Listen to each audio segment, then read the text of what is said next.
कसे आहात सर्वजण? मजेतच असतात.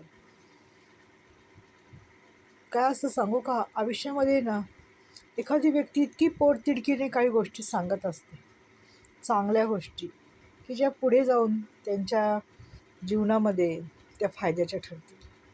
परंतु लोक ऐकत नाहीत. चांगली गोष्ट कोणीच ऐकत नाही.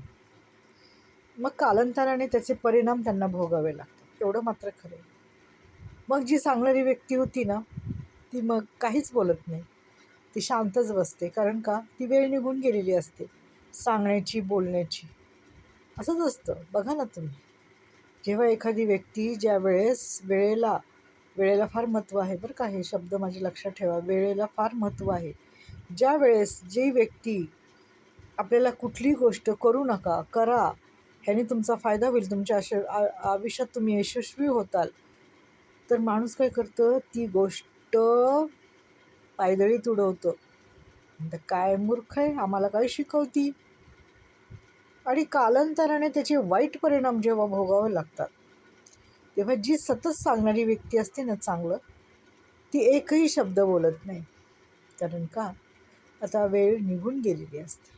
बोलण्याला काही अर्थ उरलेला नसतो. त्यामुळं ती शहाणी व्यक्ती असते ना, ती मूर्खाच्या नादी लागत नाही. आणि ती म्हणते, मूर्ख लोकांच्या नादी लागून कुठं आपण वेडं होऊन बसायचं आणि आपला वेळ आणि आपलं आयुष्य कुठं खर्च करायचं.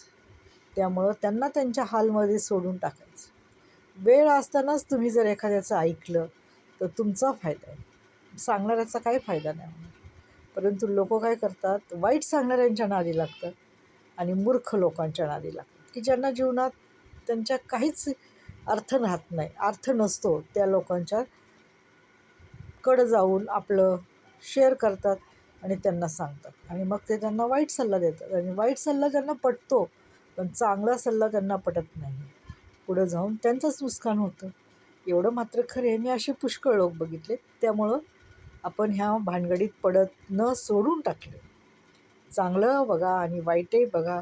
शेवटी तुमचं आयुष्य आहे, तुम्हाला कसं काढायचं तसं काढा. शेवटी निर्णय तुमचा आहे, आयुष्य तुमचं आहे. आणि काही वाईट झालं तरी तुम्हालाच भोगावं लागेल, चांगलं झालं तरी तुम्हालाच भोगावं लागेल, एवढं मात्र खरं आहे.